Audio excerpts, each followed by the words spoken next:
Hello दोस्तों, स्वागत है आपका फिर से मेरी एक नई वीडियो में। तो मेरा नाम है रवि कुमार और आप देख रहे हैं मेरा यूट्यूब चैनल हीरो का टेक। तो दोस्तों, आज की वीडियो में मैं आपको बताने वाला हूं कि आपको अगर आप एक नया लैपटॉप खरीद रहे हैं तो आपको कौन सा लैपटॉप लेना चाहिए। यहाँ पर मैंने इसको 4 कैटेगरी में इसको डिवाइड किया है। जैसे कि फर्स्ट आते हैं यहाँ पर स्टूडेंट्स हैं, अगर आप तो स्टूडेंट के लिए लैपटॉप चाहिए, या फिर अगर आप ऑफिस में काम करते हैं तो ऑफिस के लिए आपको लैपटॉप चाहिए, या फिर आपको घर के लिए लैपटॉप चाहिए, एंटरटेनमेंट के लिए यहाँ पर लैपटॉप चाहिए। और जो तीसरे नंबर पर आते हैं यहाँ पर जो कि हाई एंड या फिर फोटोग्राफर हो गए जिनको वीडियो एडिटिंग करनी होती है, या फिर जो यूट्यूबर हैं उनको वीडियो एडिटिंग के लिए यहाँ पर लैपटॉप चाहिए। और लास्ट में आते हैं यहाँ पर चौथे नंबर पर जैसे कि गेमिंग के लिए लैपटॉप चाहिए, जो कि गेमिंग करना चाहते हैं या फिर जो भी अपना गेमिंग के लिए यूट्यूब चैनल स्टार्ट करना चाहते हैं, जो गेमिंग करना चाहते हैं उनके लिए लैपटॉप लेना चाहिए। तो यहाँ पर मैंने इसको 4 कैटेगरी में डिवाइड किया है। तो सबसे पहले तो आते हैं यहाँ पर एक स्टूडेंट्स के लिए या फिर घर के लिए आपको लैपटॉप चाहिए, क्योंकि जो लैपटॉप स्टूडेंट्स के लिए यूज़ कर सकते हैं आप, वहीं आप घर में एंटरटेनमेंट के लिए भी उसको यूज़ कर सकते हैं। हालांकि उसको थोड़ा बहुत यहाँ पर आप ऑफिस वर्क के लिए भी यूज़ कर सकते हैं, लेकिन ऑफिस वर्क का थोड़ा सा काम ज़्यादा होता है। जैसे कि अगर आप स्टूडेंट हैं, आप पढ़ाई कर रहे हैं और आपको पढ़ने के लिए लैपटॉप चाहिए, तो दोस्तों मैं आपको बता दूं उसमें कम से कम भी अगर प्रोसेसर की बात कर लेते हैं, सबसे पहले तो प्रोसेसर उसमें i3 प्रोसेसर होना ही चाहिए। क्योंकि आजकल पढ़ाई के साथ साथ जैसे कि मान लीजिए आप कहीं कॉलेज में पढ़ रहे हैं तो वहाँ पर आपको यहाँ पर कोडल एप्लीकेशन चलानी पड़ती है, या फिर कुछ अलग से एप्लीकेशंस होती हैं वो चलानी पड़ती हैं। तो i3 प्रोसेसर वाला लैपटॉप जो काफ़ी हद तक उसको हैंडल कर लेता है।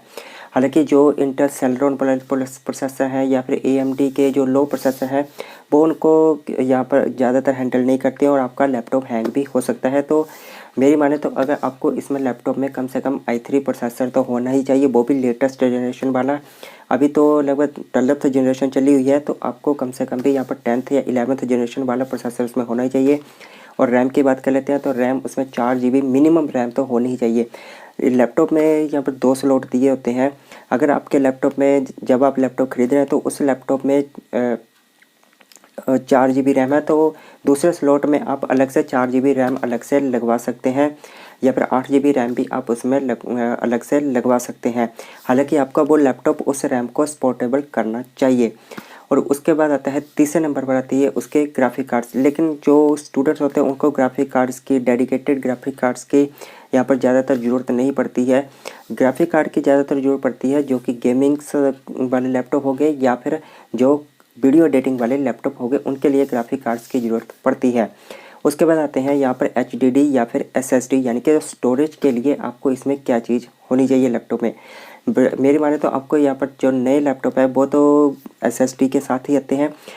हार्ड डिस्क तो बिल्कुल ही कम यहाँ पर देखने को मिलती है, तो आपको इसमें लैपटॉप में कम से कम भी 256 GB की SSD या फिर 512 GB की SSD तो उसमें होनी ही चाहिए। और उसके बाद बैटरी की बात करते हैं तो बैटरी तो नॉर्मली होती है, लगभग 2.5 से 3 घंटे का बैटरी बैकअप तो हर एक लैपटॉप से मिल ही जाता है। तो उसके प्राइस की बात कर लेते हैं तो स्टूडेंट के लिए जो ये लैपटॉप है कम से कम भी 25 से 30 हज़ार रुपये के बीच में आपको ये मिल जाएगा। अगर आप उसमें अलग से रैम लगवाते हैं तो उसका प्राइस भी यहाँ पर बढ़ सकता है, कम से कम भी 35 हज़ार रुपये तक आपको स्टूडेंट्स के लिए लैपटॉप काफ़ी अच्छे अमेजोन पर या फिर फ्लिपकार्ट पर आप उन्हें जाकर देख सकते हैं, काफ़ी अच्छे मिल सकते हैं। और अगर लास्ट में उसके साइज़ की बात करें तो साइज़ कम से कम भी उसमें 13 से 14 इंच का लैपटॉप आपके लिए काफ़ी अच्छा रहेगा। उसके ऑफिस वर्क के लिए अगर आपको लैपटॉप चाहिए तो ऑफिस के लिए भी यही सेम कंडीशन है, जो मैंने जो स्पेसिफिकेशन जो आपको बताए वही ऑफिस के लिए भी आप इसको काम में ला सकते हैं। और जो कि आप एंटरटेनमेंट के लिए रखना चाहते हैं घर पर तो एंटरटेनमेंट के लिए भी उसे ही यूज़ कर सकते हैं उस लैपटॉप को। हालांकि अगर ऑफिस में अगर आपको कुछ हाई एंड मतलब जैसे कि आपको ऑफिस में तो जैसे कि यहाँ पर जीमेल आपको चेक करनी होगी, या फिर किसी की मेल आई है वो चेक करनी होगी, या फिर आपको इंटरनेट ब्राउजिंग करना है, तो ये लैपटॉप काफ़ी हद तक इन चीज़ों को हैंडल कर लेता है। हालांकि अगर आपको इससे भी हाई एंड चाहिए तो आपके लैपटॉप में कम से कम भी यहाँ पर i5 प्रोसेसर होना चाहिए और 8 GB की रैम होनी चाहिए उसमें। और ग्राफिक कार्ड्स वगैरह की तो उसमें ज़रूरत नहीं पड़ती है।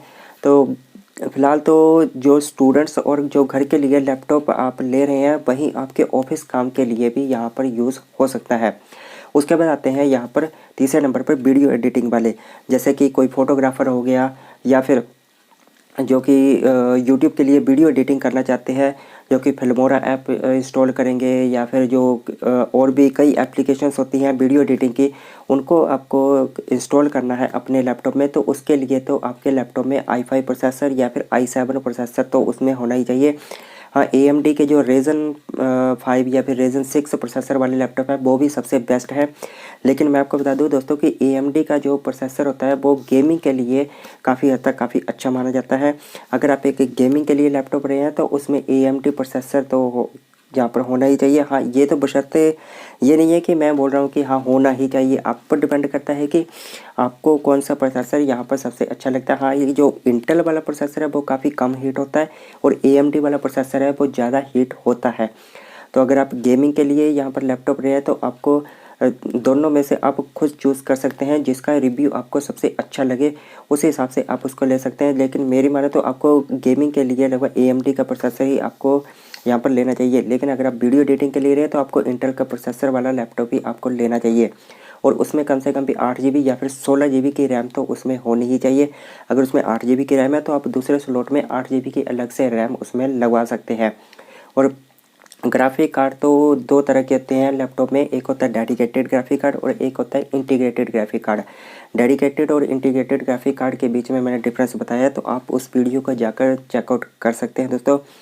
तो जो अगर इंटीग्रेटेड ग्राफिक कार्ड है आपके लैपटॉप में तो वो उसकी मतलब जो SSD होती है या फिर जो रैम होती है उसी में से मेमोरी में से उस ग्राफिक्स को उसकी मेमोरी को उठाती है और उसी तरह से आपको जो पिक्चर्स होती है वो लैपटॉप में शो होती है। लेकिन अगर आपके लैपटॉप में डेडिकेटेड ग्राफिक कार्ड है तो वो अलग से 2 GB का हो गया या फिर 4 GB का ग्राफिक कार्ड हो गया, वो अलग से लगा होता है, तो वो हैंग भी कम होगा और आपको पिक्चर क्वालिटी भी काफ़ी सही तरीके से यहाँ पर लैपटॉप में दिखाई देगी। और इसके प्राइस की बात कर लेते हैं तो ये लैपटॉप आपको कम से कम भी यहाँ पर 50,000 या फिर 60,000 रुपये के बीच में यहाँ पर आपको मिल जाएंगे।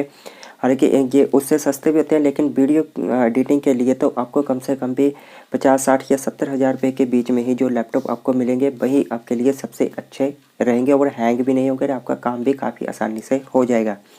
और उसके बाद आते हैं यहाँ पर गेमिंग के लिए।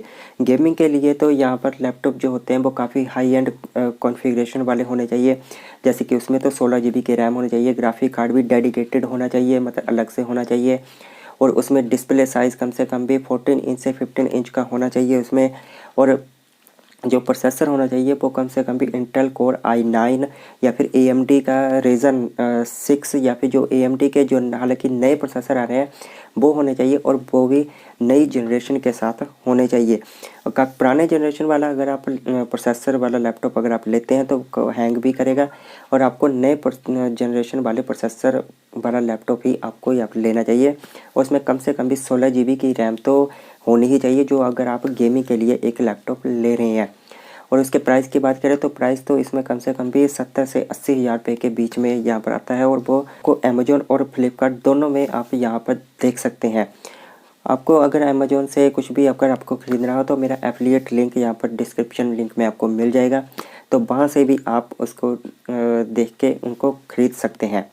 और दोस्तों जितने भी लैपटॉप मैंने आपको बताए, चाहे वो स्टूडेंट्स के लिए हो, चाहे वो होम एंटरटेनमेंट के लिए हो, या फिर जो लैपटॉप वीडियो एडिटिंग के लिए हो या फिर गेमिंग के लिए, उसमें हार्ड डिस्क तो आजकल तो वैसे भी लैपटॉप में हार्ड डिस्क तो मिलती नहीं है, तो उसमें SSD तो होनी चाहिए, वो भी कम से कम भी यहाँ पर 256 GB की या फिर 512 GB की SSD उसमें होनी चाहिए, क्योंकि SSD की स्पीड हार्ड डिस्क के मुकाबले 10 गुना तेज़ होती है।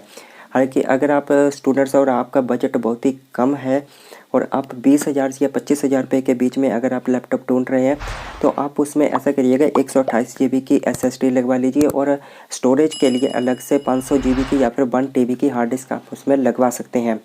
जो विंडो इंस्टॉल रहेगी वो आपकी SSD में इंस्टॉल रहेगी, लेकिन जो भी डेटा होगा, जो भी आपका म्यूज़िक होगा, जो भी अपने गाने रखने हो, वीडियो रखने हो, या फिर और भी अदर कुछ भी आपने अगर रखना हो तो वो आप हार्ड डिस्क में उसको सेव कर सकते हैं।